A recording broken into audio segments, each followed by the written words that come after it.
My name is Lee. Born on 26th September, 1988. My name is Maria, and welcome to the first episode of Sonic Praxis interview series. Today my guest is instrumental and electronic German composer Maximilian Marcoll, who is mostly focused on political potential of music and sound in his work. I am wondering what is the current state of musical composition and how it is defined within the context of contemporary practices and innovations. Yeah, well, join the club. Me too. It's pretty clear that the material of what composers, the whole spread of the whole range of material that composers can use to do things, and also in terms of technology, is very wide, and it shouldn't be a surprise to anyone if a composer uses video and multimedia and artificial intelligence, or things we call thusly. But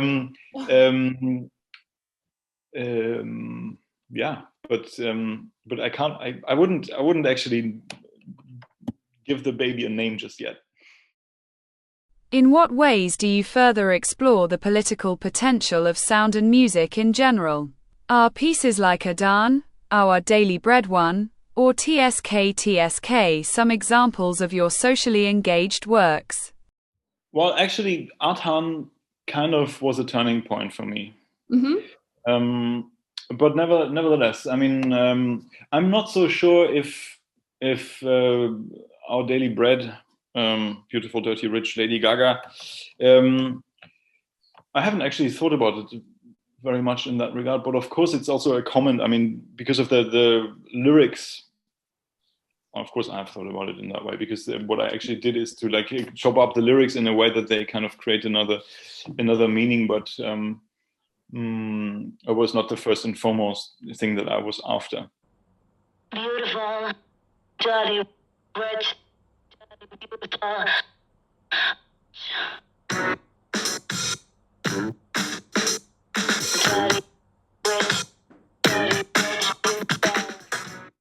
And this, actually, Yeah. that was a very direct comment on the previous president of the United States.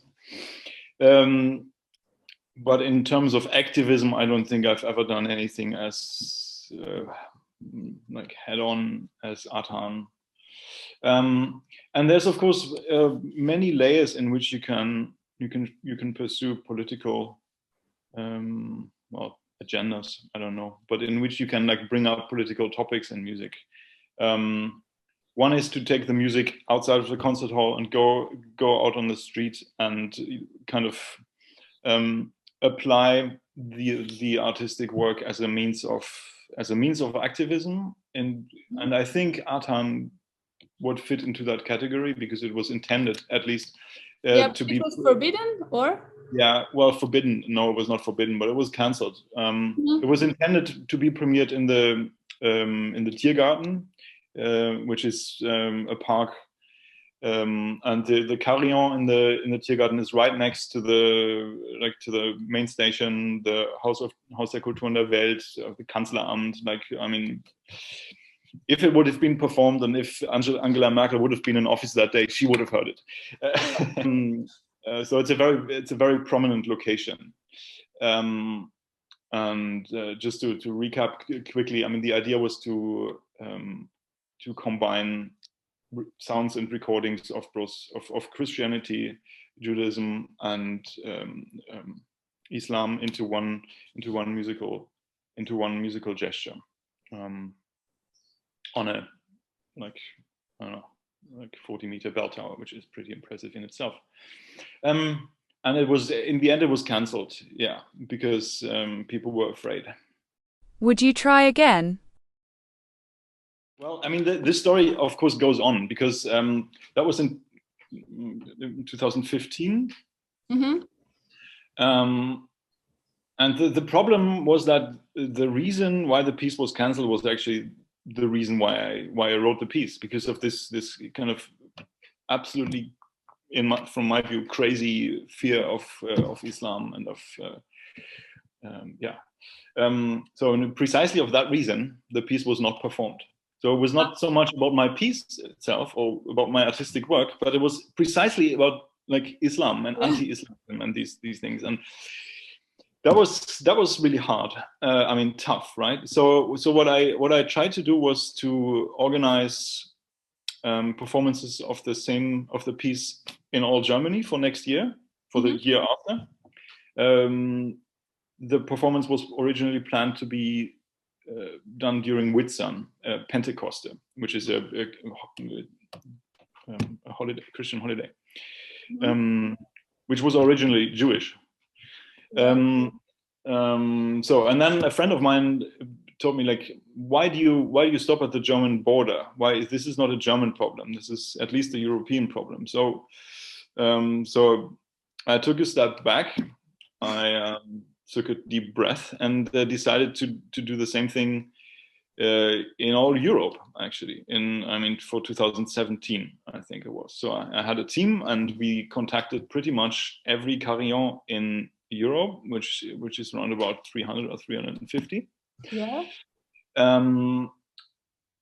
To take part in like this kind of network performance of these. This is an 8-minute piece, right? This is an 8 minutes, extremely beautiful and kind of nice little piece. To find people who would actually partake in this performance, and in the end, it did not happen. It did not happen.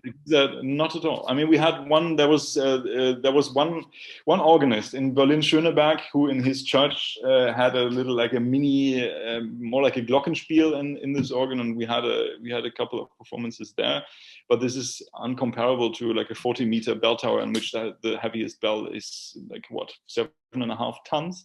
So and you have these little brass bells. It's not comparable. Yeah. So actually, eventually, it did not happen. But I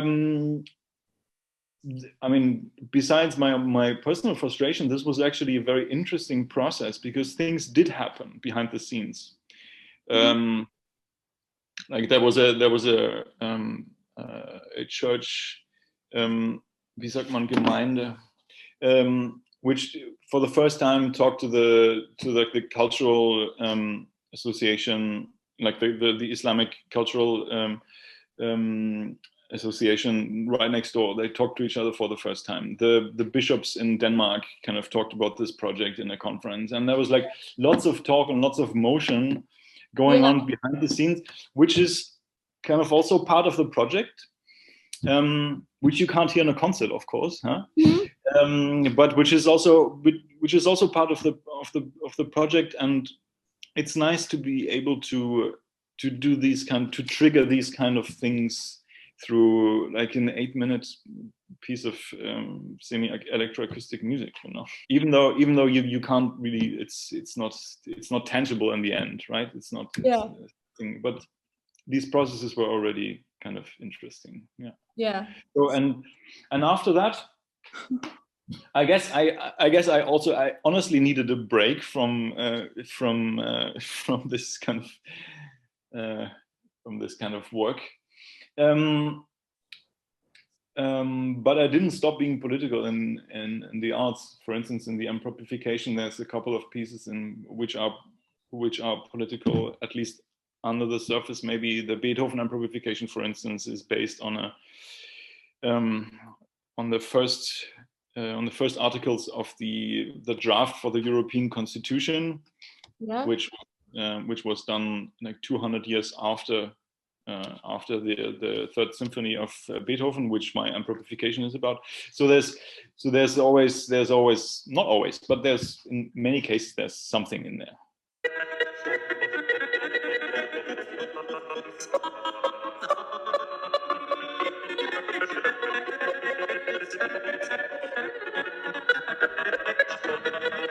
In works such as amplification or interlogs, you incorporate elements from composers like Beethoven, Palestrina, Stravinsky, or Ablinger. Could you explain the compositional process behind this? Is it an example of postmodernistic approach where you take existing works and place them in a new context?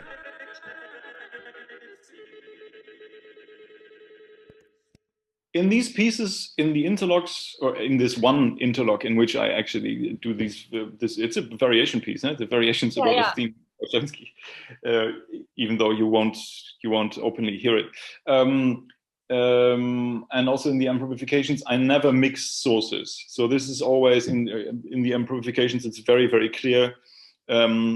One piece has one source, and the so-called original is performed entirely. I do not change a single note of the original text, and it is being performed as is.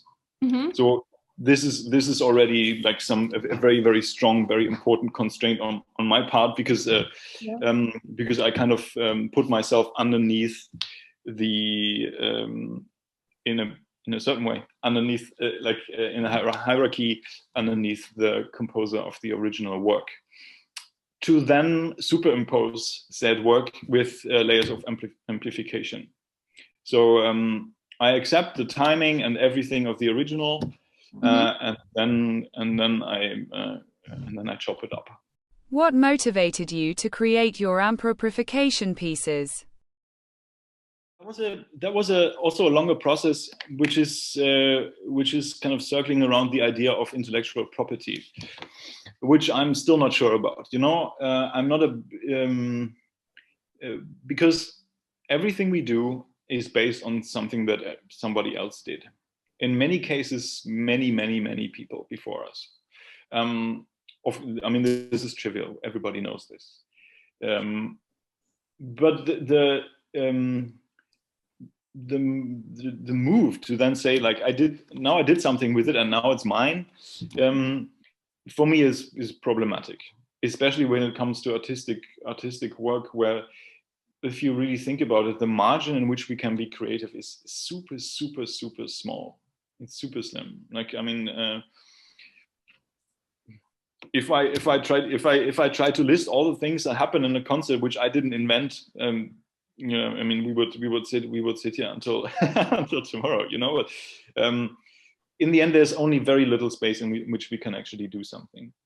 So the idea of the amplifications was kind of an extreme move to put myself, to really get myself out of the equation when it comes to the sound that is being produced, where you would normally think, what does a composer do? It's kind of like, they do sound and time. I'm actually not doing sound and time. All the sound is coming from the original piece, and all that I'm doing is, figuratively speaking, moving the fader up and down, right? In the amplification process. So the idea was actually this kind of, the idea was to see what happens if I limit my field of action. Oops, that was right on the point. To limit my field of action to a pretty small area, to a minimum. And if you think about it, what music is on a physical level, its amplitude changes over time, right? I mean, if you look at a wave, normally we look at it as amplitude over time. And everything that I do is amplitude over time, but changing the amplitude of another piece, changing the volume. So I kind of go down to the amino acid of what music actually is, but at the same time being extremely limited in the tools that I can use, or in the kind of in the ways that I can affect the sounds that are being heard in the end. Also, it is quite important for me that this idea that I've said this before, I think even also in the other interview with Sandris, that for me the Zugriff on a material, it's very hard to translate, unfortunately, but the way that you access or recontextualize or like take on a certain material is much more important than the material itself. You know, Okay. So that is also, in my view, very important concerning young composers who use multimedia and everything, you know, and AI. For instance, these pieces with artificial intelligence, and I might myself venture into that field at some point, maybe. But for me, the important question, or the interesting thing about a computer writing a piece of music is not the computer writing a piece of music, but the question is, what does the composer then? You know, how does it change? How does it? I mean, what do we do if machines take over certain aspects of our life? The same is true for the Industrial Revolution. You know, I mean, the interesting thing is not the machines can build cars. The interesting question is to see how it changes labor and economic structures and things like that, right? And how do these things affect our lives? Not the machines itself. That's not the interesting part. So and in the same way, it's not interesting per se to use, like, I don't know, screenshots of Facebook pages in a piece. The question is, what can you tell us about social media? Or like how does social media affect our lives, or something like that? And this is I fear an easy trap to fall in sometimes. So sorry, but also so the background of the amplifications was also so limit my area of action. Like accept that that the margin of creative work is very small in the first place, and then focus on the Zugriff. Sorry, on one piece, and see how I can like carve out other pieces from existing ones, because I also like this idea very much, that in every piece there's like a multitude of pieces dormant in those pieces. Like you can maybe easy see that in every sculpture, in the conventional sense, like in a stone or wood sculpture, you can carve out other sculptures. They're sleeping within those sculptures, you know. So and in every musical piece, there's also other musical pieces within there, which you can just you just have to pick the notes, you know. And this is also a new idea. I mean, Cage did this in, I don't know, decades ago. Is it still possible to achieve innovation in contemporary music today? That, I think, depends very much on what you think, or how you define something to be. I mean, how do you find new? Mm-hmm. If you accept that everything we did, everything that was new at any time, was like a rethinking, or like I recently watched a documentary by Ferguson, that every creative process is basically based on the process of copy, transform, and recombine, which I'm not entirely sure if this really covers everything, but it's a nice idea.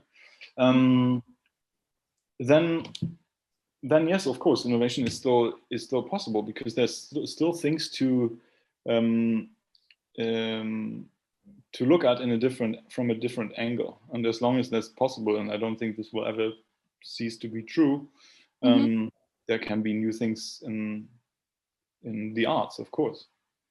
Okay. If you expect new material to emerge, like new things that have never been art before, that have never been music before, and that are now being turned into art or music or whatever, I'm not so sure, but I'm also quite sure that it's not very smart to say no.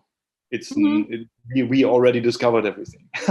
Yeah. This is we have been proven wrong by history in that account so many times already. So no, but the question is not so much can we find new material, but is this idea about innovation actually still interesting? Is it still interesting to find something that has never been art before and say like, hey, I found something?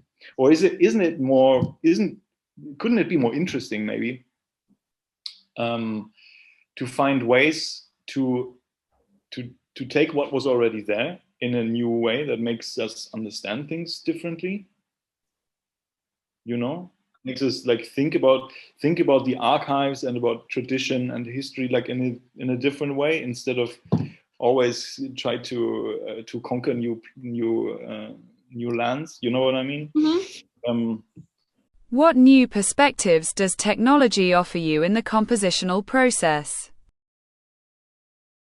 I'm a big fan of the idea of electronic thinking. Unfortunately, this is really hard it's not something that is easy to put your finger on. But I don't believe, I mean, the easy explanation is I don't believe that the significant bit about electronic music is power out of the power socket, you know. So that can't be the answer. Electricity, I mean. So the electronic about what is electronic about electroacoustic music, for instance, was the title of my diploma thesis, and it's a topic which is still super relevant for me. And of course the answer is not electricity. So what is it? What makes electronic music electronic? You know, and I think that electronics, and you can totally observe that in the second half of the 20th century, that the possibilities of electronics changed the way composers were thinking. I strongly doubt that Ligeti would have started writing his micro-polyphonic orchestra pieces without a previous encounter with electronics in the studio. And there's many things like this. For instance, I mean, Condon and Caro's player piano studies. Is this piano music? I don't know. Maybe not. Maybe this is coming from somewhere else already. Huh? So this is something that I really also like to explore in my own work now, in my own works. I mean, I'm not sure if I will continue with the amplifications. I don't know. I'm busy with other things right now, but I'm also, yeah, but they are very related to this idea of electronic thinking, and maybe this is actually electronic music, even though there's no electronics involved. And I'm actually pretty sure because these ideas and the way that sound is being addressed and organized totally comes from electronics. You know, what I try to do is take very simple ideas, very simple also ideas from music technology, and try to apply them in new ways, or find a little twist that might have a big impact in the end. You mentioned the interlock, for instance, right? That's a very good these monodic canons. Yeah. A very good example, because what happens there is that multiple performers control the same wave generator at the same time, but not by if one performer presses a certain key on a keyboard, a certain pitch is going to be produced. But what they actually do is they transpose each other. So there's one pitch that is initially set, and then all of them transpose that pitch by different amounts. So even though these performers all play at the same time, you only hear one sound and like one pitch in the end, one constant, not constant, one pitch, which is, however, controlled by everyone at the same time. And this is a very simple idea. This is an extremely simple idea. It's just I just hook up a couple of MIDI devices in a extremely simple. I mean, the patch to do this is the shortest patch I've written in my life. This is extremely super simple, but the result is kind of funny and surprising, because of course the melody that is produced in the end is pretty crazy. What is your work personal data about? That was written a couple weeks really after the Edward Snowden scandal. I can easily describe how the piece works. A group of performers, the more the merrier, simultaneously proclaim their personal data. Simultaneously, and there are certain introductory sentences like "my name is," which all of them speak in at the same time, synchronously, and then they say their respective names and email addresses and bank accounts and everything, right? And of course, in the end, you will not understand the sensitive data bits because everybody is speaking at the same time. So this is a very, very simple performance piece about, hence the name, personal data. You mentioned that less sound doesn't necessarily mean less music. So, when you're composing, what parameters are you working with? Musical, non-musical, or even audience-related? Has the idea of what constitutes a parameter in musical composition evolved to include everything, or is there still a distinction? Of course. I mean, for instance, there's a lot of composers who specifically write for one person as performer. You know, like it's not a piece for piano and electronics. It's a piece for this pianist. You know. So and also which might actually end up in the piece. I mean, as with personal, I don't know, samples, video, whatever, and it's like for that specific person. So we could, of course, we can go as far as saying that the performer is already musical material, right?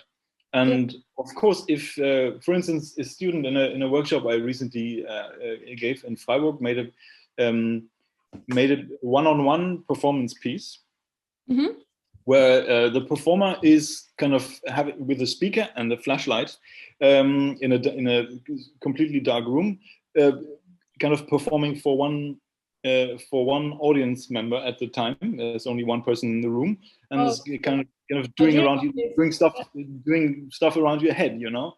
Yeah. Of course, the audience is material because you have to be. I mean, this is kind of, it doesn't make sense if you're not like physically present, you know. You know. It's also a very, very nice like aspect of the piece. I think you cannot record this. You cannot listen to a recording. You cannot film this. It doesn't make sense. You actually have to sit there, you know. So that was really cool. So yeah, so everything can already and most of it has already been musical material in one way or another. The way is just, I mean, the question is just how do you access it? How do you why, and with what intention and to what end do you actually engage those things? As a classically trained pianist, I've noticed a gap in knowledge regarding contemporary and electroacoustic music approaches. Given your role as a professor, do you think classical music academies will begin to embrace these newer musical practices? I mean, in my opinion, I think we have to. But it's a very, very slow process, and music academies are not very quick adopters when it comes to those things. We even have this problem in just within the composition departments. You know, there's huge division still between electroacoustic or electronic composition and instrumental composition, and I am, and I will be working towards the, I mean, not entirely maybe, but to overcome these borders. I don't think it makes sense for so-called instrumental composers to not have any idea about electronics anymore. Yeah. This was already true 25 years ago. I mean, why would you educate someone to write music who has no idea whatsoever about a very, very important and big aspect of what music has been since basically 100 years now? This doesn't make sense. On the other hand, I mean, from the other perspective, also like composers who study electroacoustic composition should, of course, also know about the history of instrumental music, because this is where it all started. It doesn't make sense to just start at Pierre Schaeffer, you know. And there's still lots of music academies in Germany where you can't do a master of interpretation of contemporary music. This is the majority, and we have to work very hard to make that to change that, huh?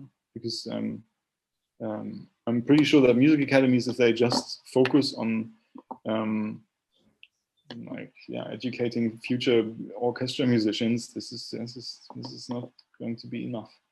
Even the performers themselves, like you yourself, should have some, or at least access to knowledge and support when it comes to the performance of semi-electroacoustic music. You know, I mean, if you want to play a piece with the piano for piano and the electronics, you should be able to do that, and you should also be offered like a minimum knowledge about like how these things work, so that you can, like, from then, if you're interested, at least start to investigate further.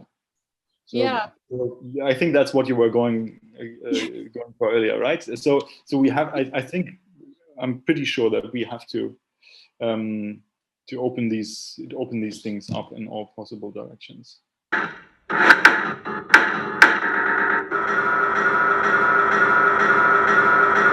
My desire to perform Piano Hero by Stefan Prinz led to the realization that I am not technically prepared, particularly in terms of integrating the media, rather than my pianistic abilities. Yeah, I mean, the good news is we are alive. Yeah. You can talk to us, right? I mean, you can just write Stefan an email, and I'm sure he will answer. But yeah, you're right. I mean, it shouldn't be necessary to start your investigation by approaching the composer to say like, work, you know, yeah.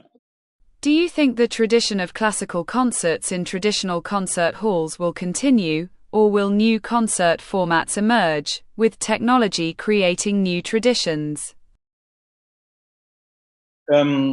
Yes, I mean, there are new formats, and they will keep evolving and they will keep changing. But I think we will always have concerts in the traditional sense, because what concert halls actually are, apart from everything else, what they also are temples for listening, right? And I love that idea. I love that idea to go into this temple for listening.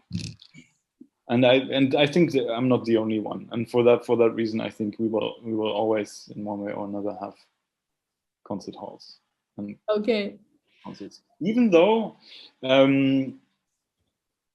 things within the concert halls might change, but the idea of going somewhere to listen to something, yes, that will persist. I think maybe we can get rid of the tuxedos and the and that kind of stuff. In what ways could your work contribute to the advancement of a more equitable society or positively impact the environment? I think I'm going to address certain things more directly, and I think that I will address many other things more indirectly. For instance, I observe myself to kind of be more obsessed with the sonic at the moment. I mean, the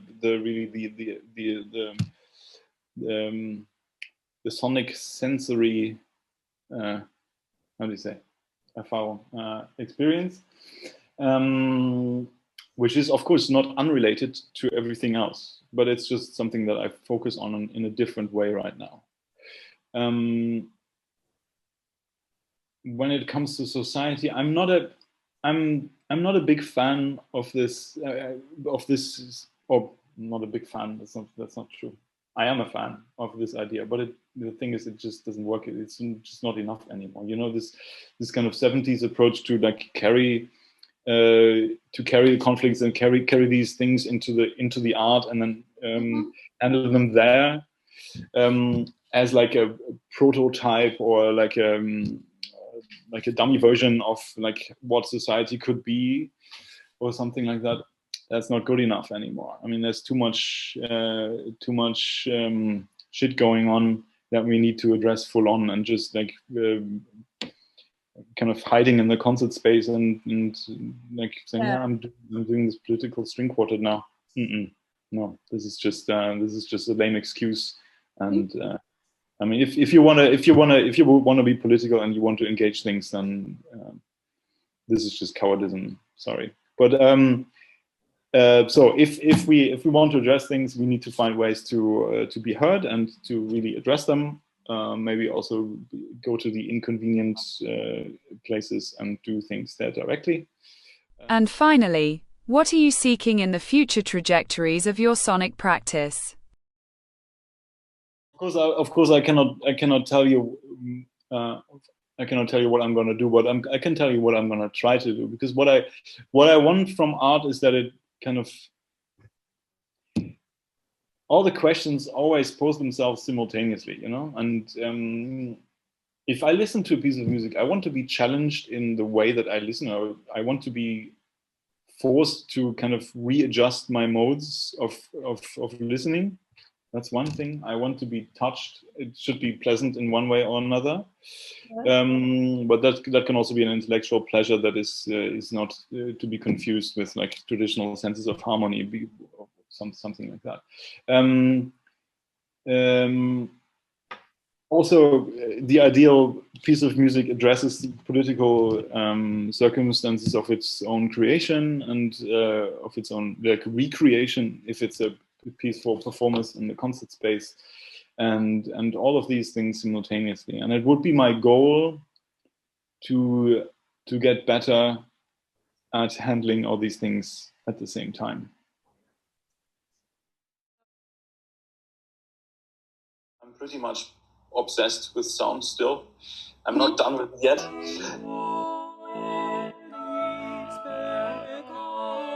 Maximilian, it was an absolute pleasure. As I noted, let's reconnect in 10 years to follow up on the next episode of Sonic Praxis. With warm regards, Maria.